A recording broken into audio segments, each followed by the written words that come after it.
जय हिंद दोस्तों। आप सभी का सबसे पहले प्यारा सा गुड इवनिंग। कैसे हैं मेरे भाई? ठीक है। गुड इवनिंग या फिर गुड आफ्टरनून, आप जो समझो। ठीक है। चलो मेरे भाई, तो हम लोग करेंगे सवाल। कौन सा सवाल? आपको देंगे हम सवाल। हम CHSL 2024 के लिए सवाल कराएंगे। ठीक है। आप जानते हैं कि इसका एग्जाम जो है आपका आने वाला है, मतलब एग्जाम होने वाला है इसका, तो आपको तैयारी भी करना पड़ेगा। इसके लिए आपको तैयार रहना होगा, और तैयार आप तब रह पाओगे जब आप जो है सवालों को लगाओगे बहुत ज्यादा तब। ओके, तो आ जाओ हम लोग सवाल करते हैं मिल करके। तो ये आपके सामने सवाल रहेगा, आप बताओ इसका जवाब जो है क्या होगा।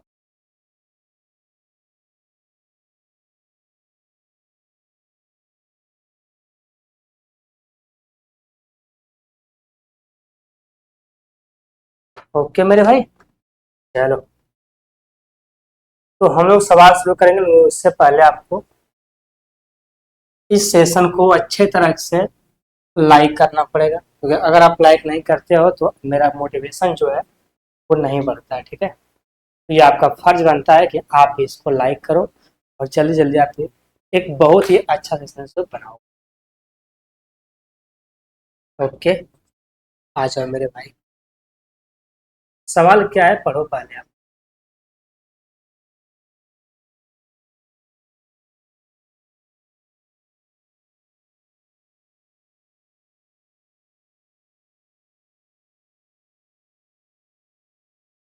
सवाल है आपका कि किसी वस्तु के अंकित मूल्य पर जो है 25% और 38% के दो क्रमागत छूट देने के बाद इस वस्तु को 372 रुपये में बेचा जाता है। बताओ कुल छूट जो है वो कितना था, निकालना आपको है डिस्काउंट कि कितना डिस्काउंट जो मिला है, निकालना आपको रुपया में। कैसे बनेगा ये सवाल? इसमें करना कुछ नहीं है, आप जानते हैं कि जो वस्तु का अंकित मूल्य है वो पहले आपको निकालना पड़ेगा, क्योंकि वो आपके पास है नहीं। ठीक है। डिस्काउंट जो मिलता है वो हमेशा मिलता है अंकित मूल्य पर, ये MP पर, वो हमेशा उसे मिलता है। आपका अंकित मूल्य कितना है? मान लो X%। 100 मानोगे वहां से भी आएगा, X मान यहाँ से भी आएगा। ठीक है। अगर X रुपया का वस्तु है, अंकित मूल्य है, आप दोगे इस पर डिस्काउंट कितना का? 25% का।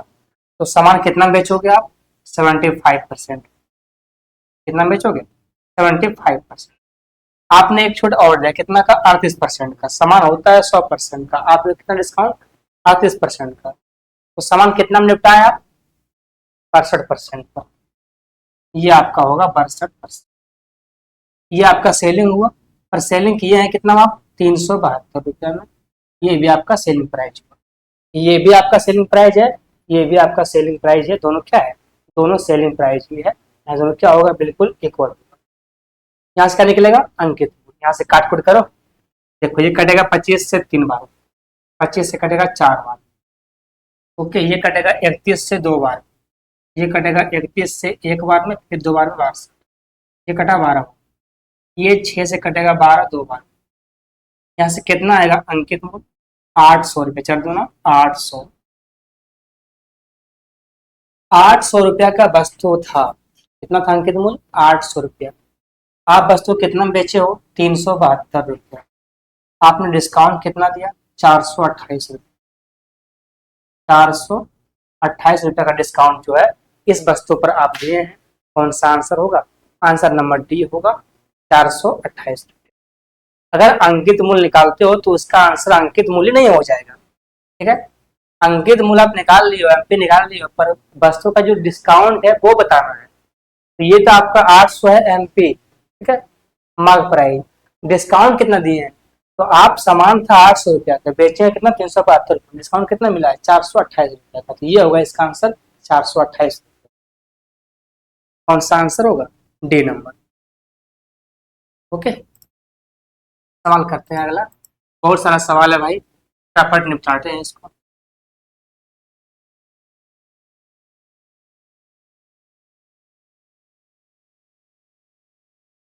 है कि नहीं? चलो, अरे करते रहो, आ जाओ। देखो भाई, सवाल कुछ हो ना हो, बने ना बने, लेकिन पढ़ना जरूरी है, चाहे सवाल बने अथवा ना बने। सवाल है आपका कोसेक थीटा प्लस में सेक, ये तो कोई बड़ी बात नहीं है, पर जो सवाल होता है डाटा वाला उसमें पढ़ना पड़ता है। सवाल है कोसेक प्लस में कॉट बटे में कोसेक माइनस में कॉट बराबर 7 है, तो बताओ 4 साइन स्क्वायर प्लस में 5 4 साइन स्क्वायर माइनस में 1 का मान क्या होगा। यहाँ से आपको ये मान निकालना पड़ेगा। इसके लिए क्या करना पड़ेगा, आपको थोड़ा दिमाग लगाना पड़ेगा। कोसेक प्लस में कॉट, यही है ना, कोसेक प्लस में कॉट, ऊपर है क्या कोसेक,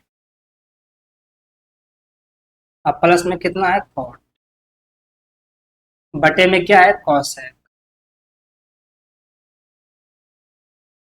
माइनस में कितना है कॉट, बराबर कितना है 7, बटे में कितना है कुछ नहीं है, तो उसको आप एक मान लो ना। क्या मान लोगे अपनी मर्जी से, एक।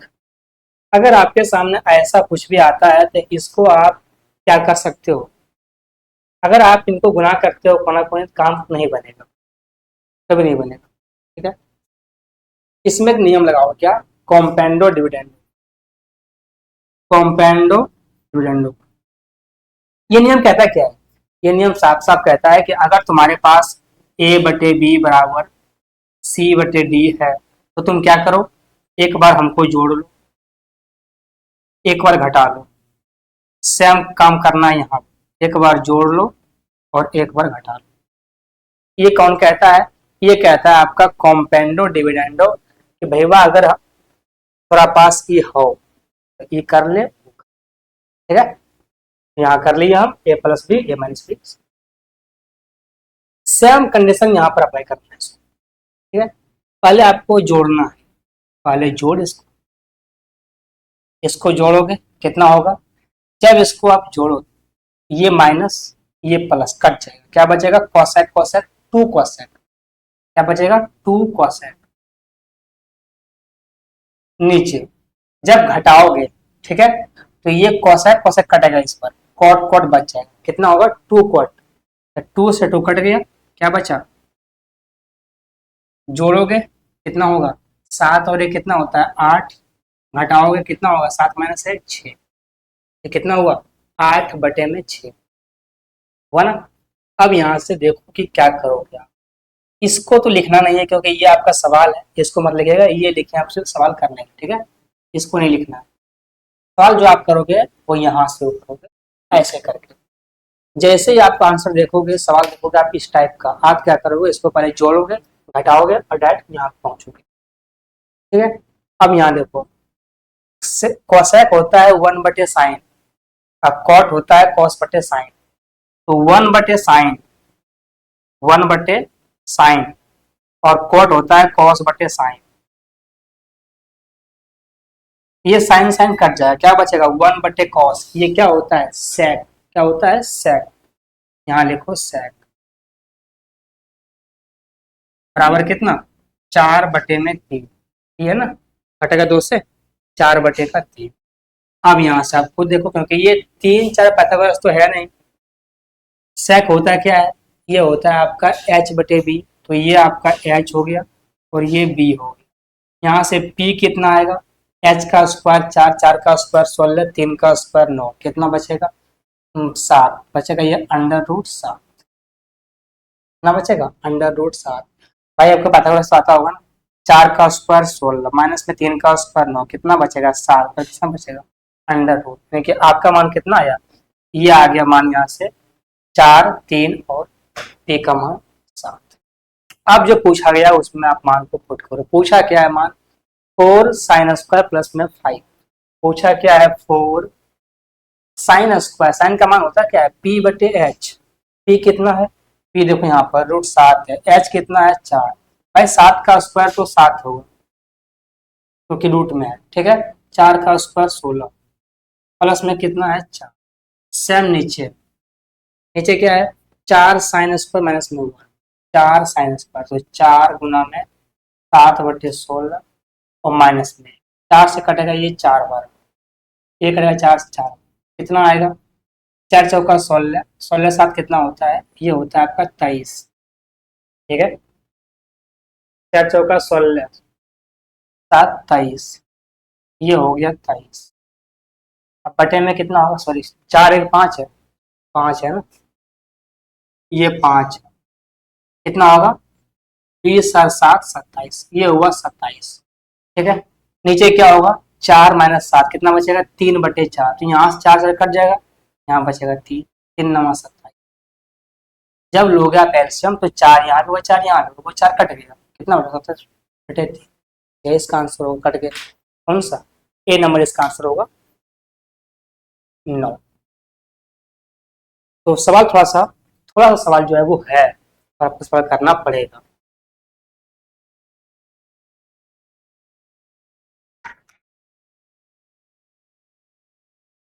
क्योंकि ये सवाल बिना PBH निकाले सवाल हो ही नहीं सकता है। ओके, थोड़ा सा आपको करना है। आ जाओ सवाल निपटाते हैं।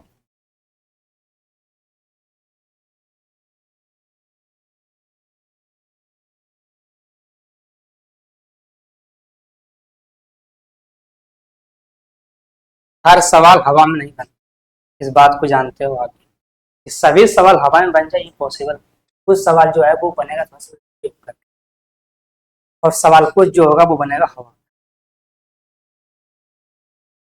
चलो ये सवाल है कि ए और बी किसी काम को 6 दिन में और 8 दिन में पूरा कर सकते हैं। वे एक साथ 3 दिन तक काम करते हैं, शेष काम को सी अकेला तो 3 दिन में पूरा करता है। बी और सी बताओ कि एक साथ मिलकर के उस काम को कब पूरा कर पाएगा। टाइम एंड वर्क का सवाल है, लेंदी तो होगा पर सवाल हमेशा नॉर्मली होता है टाइम एंड वर्क का, है ना। पहले इसका निकालोगे, ए और बी का एफिशिएंसी भाई, इसका क्षमता है कितना। आ जाओ सवाल करते हैं।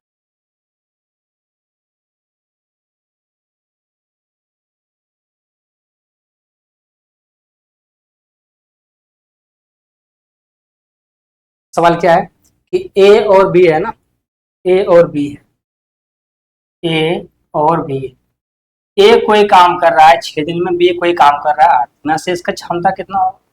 यहाँ से इसका आएगा 24, 6×4 = 24, 8×3 = 24, यहाँ से ये निकल गया। ठीक है, सवाल कहता है क्या है, सवाल कहता है साफ साफ कि एक साथ 3 दिन तक काम करते हैं, इस काम को सी अकेला 3 दिन में पूरा करता है। पहले काम कौन किया, ए, वे एक साथ 3 दिन तक काम करते हैं। चलो भाई, 4 और 3 7, ठीक है। अगर 7 क्षमता के साथ 3 दिन काम करोगे तो कितना काम हो जाएगा, 21 काम हो गया। 24 काम ही था, 21 काम तो निपटा दिए हो, कितना बचा है, 3 काम। जो शेष काम बचा हुआ है ये काम कौन करेगा, ये काम कह रहा है कि सी करेगा अपना क्षमता के साथ। सी अकेले 3 दिन में पूरा काम कर सकता है, शेष काम 8 और 6 तो है, 24 होगा ना।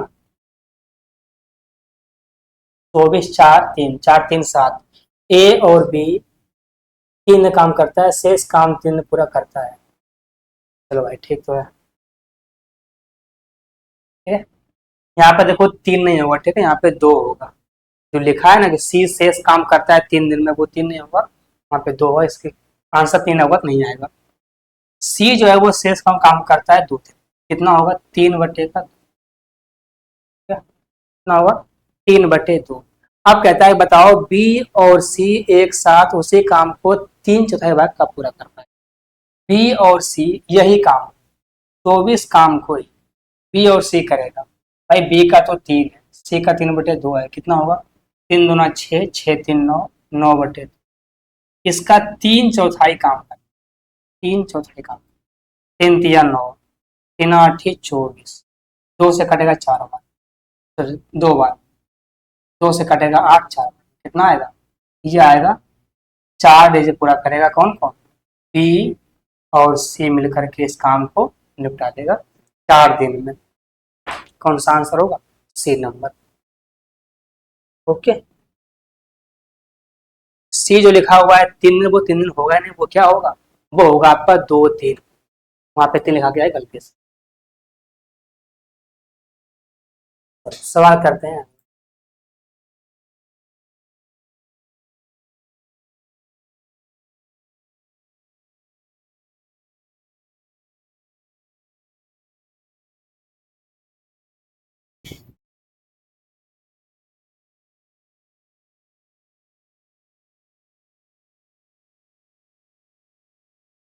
सवाल है कि किसी समचतुर्भुज का परिमाप 148 सेंटीमीटर है और इसका एक विकर्ण जो है वो 24 सेंटीमीटर।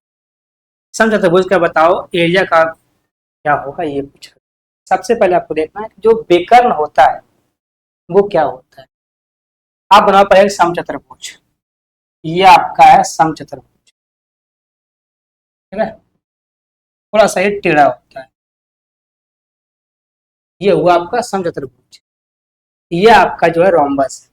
रोम्बस में होता क्या है कि आपका जो है जो पूरा साइड है ये बिल्कुल इक्वल होता है, ठीक है, ये होता है वर्ग की तरह, लेकिन इसमें सिर्फ साइड इक्वल होता है, इसका एंगल इक्वल नहीं होता, इसे बोलते हैं रोम्बस। इसमें बोला गया है कि जो परिमाप इसका है वो है 148 सेंटीमीटर, ठीक है। आप यहाँ से खींचते हैं एक विकर्ण, ये खींचे हैं एक विकर्ण, ये दो विकर्ण खींच लिए, ये काटता है हमेशा 90 डिग्री, ठीक है। ये जब पढ़ोगे आप रोम्बस तो वहां आपको मालूम पड़ेगा, और यहाँ पे आप ये समझो कि जब आप दो विकर्ण खींचते हैं ये काटता है आपका 90 डिग्री पर एंगल, ठीक है, इतना पर ये करता है। अब सवाल में आपसे बोला गया है कि जो वर्ग का जो रोम्बस का परिमाप है वो कितना है 148, और रोम्बस का परिमाप होता क्या है 4a, ये होता है रोम्बस का परिमाप, ठीक है। पर ये है कितना 148, कितना है 148, यही तो है। अब यहाँ देखो ये करेगा 4 से 2 बार में, ठीक है, सॉरी चरतिया, चरतिया 12, 2 8, 4 सत्ती 28, ये कितना आ गया सेट आपका, ए कितना आ गया, ए आ गया 37। ए क्या है आपका, ए भुजा है, ठीक है, तो ये जो साइड है वो तो भुजा है आपका ना, ये कितना आ गया आपका 37।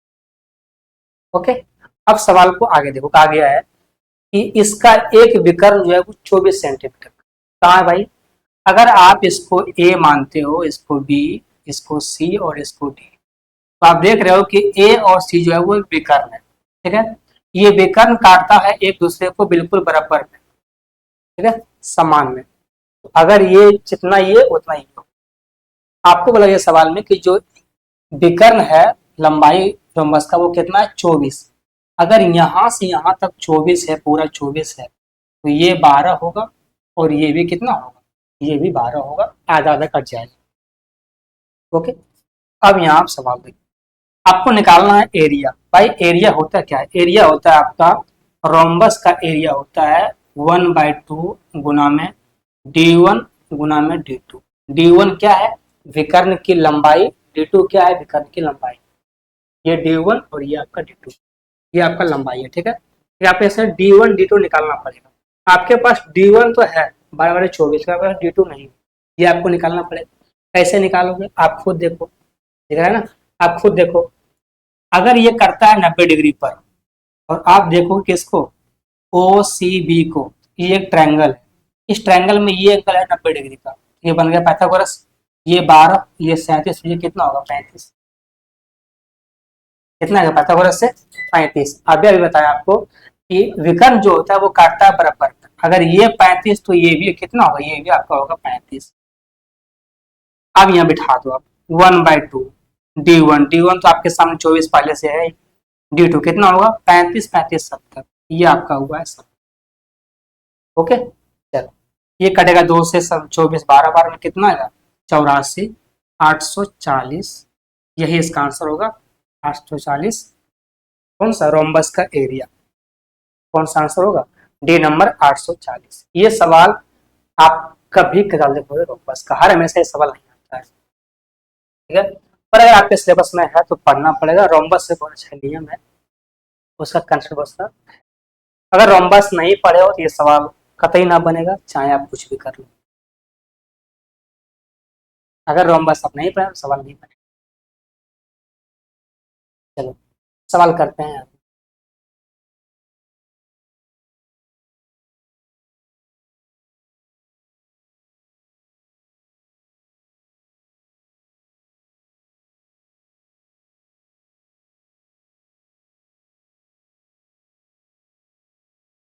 लेकिन नहीं भाई, अगर रोम्बस नहीं पढ़े हैं तो सवाल ना बनेगा, आप इसे भूल जाना कि सवाल ये निपटने वाला भी आपसे। कहता है कि दो शहर है P और Q एक दूसरे से 181 किलोमीटर की दूरी पर है। उसके बाद कहता है कि एक व्यक्ति जो है वो P से 8:30 बजे Q की ओर आगे 30 की चाल से यात्रा करता है। ठीक है। एक अन्य व्यक्ति 8:54 में Q से P की ओर 35 की चाल से वो यात्रा करता है। आगे बताओ कि दोनों किस समय मिलेगी। आपसे पूछा गया है समय, आपको समय। ओके, सवाल थोड़ा सा अच्छा वाला है और लेंदी भी। कहा क्या इसमें कि देख भाई, हम और तुम दो आदमी हैं। ये कहता है कि हम Q पर हैं, ये कहता है कि हम जो है वो P पर है। ठीक है। P पर जो है कह रहा है कि जो दो शहर है P और Q वो बढ़ता है। ये दूरी कितना है? पूरा पूरा दूरी है आपका 181 किलोमीटर। सवाल जो बनेगा वो यहीं से बनेगा। ठीक है। जो सवाल बनेगा वो सवाल कहाँ से बनेगा? यहीं से बनेगा। अब कहता है कि एक जो P है वो चलता है 8:30 बजे Q की ओर। चला। ये Q जो है वो चलता है 8:54 में। कितना में? 8:54 में। अब खुद देखोगे टाइम में कितना का गैप।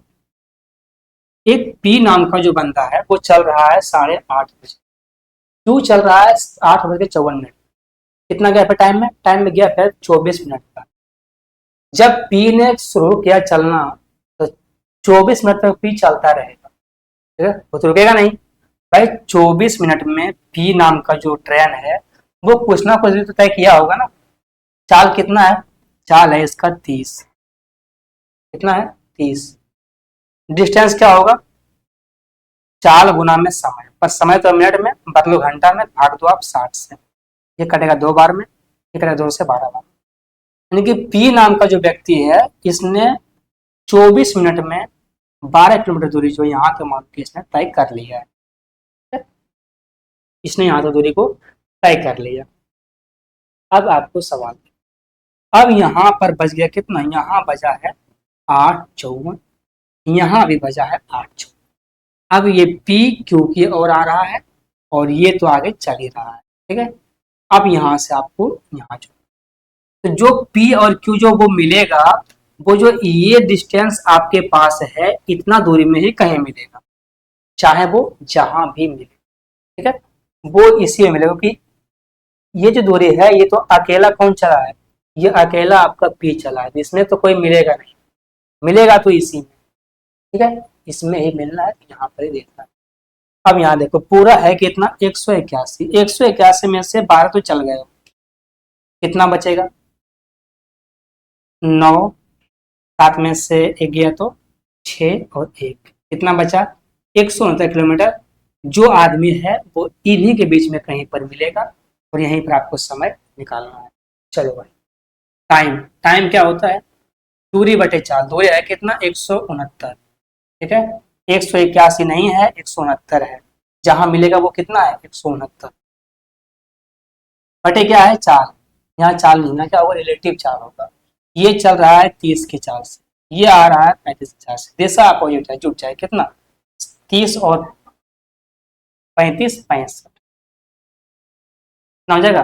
30 और 35 65। ठीक है, ये हुआ आपका टाइम। कितना? 30 और 169 बटे में 65। यहाँ से काट कूट करो आप। ये कटेगा 13 से 13 बार, ये कटेगा 13 से 5 बार। कितना है? 13 बटे 5। भाई समय कितना आएगा? भाग दोगे ना? दिख जाएगा जी। ये होगा 5 दूना 10, यानी कि 2 घंटा। बचेगा 3/5। कितना बचेगा? 3/5। गुना में करोगे 60 मिनट पर लोगे ना, भाग कितना होगा? 12। कितना है? 12 या 36। ये हुआ 2 घंटा 36, यानी कि पी और क्यू जो है वो मिलेगा कितना? 2 घंटा 36 मिनट के बाद जो है एक दूसरे से वो मिलेगा। ठीक है, पूछा है कौन सा समय है जो कि वो मिलेगा। आप देखो 8:54 पर, 8:54 पर वो दोनों समान टाइम पर एक जगह से चलना शुरू किया है। 2 घंटा 36 मिनट के बाद जो है वो मिला है। इस समय को जोड़ दो, 6 4 10, 5 3 8 1 9, 8 2 10 कितना आएगा 10 90 पर 90 तो होता है 1 घंटा 30 मिनट। यहाँ जोड़ो कितना होगा ये होगा 11 बज करके 30 मिनट पर वो जो है मिलेगा किसी बिंदु पर। यही इसका आंसर होगा 11 बज के 30 मिनट यानी कि 11:30। कौन सा आंसर होगा आंसर नंबर सी है 11:30। ठीक है सवाल थोड़ा सा अच्छा है। सवाल जो बनेगा वो सवाल नीचे से बनेगा।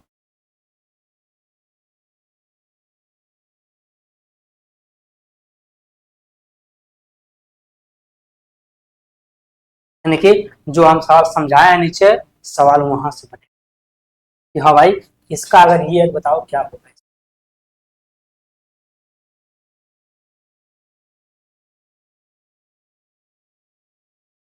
ओके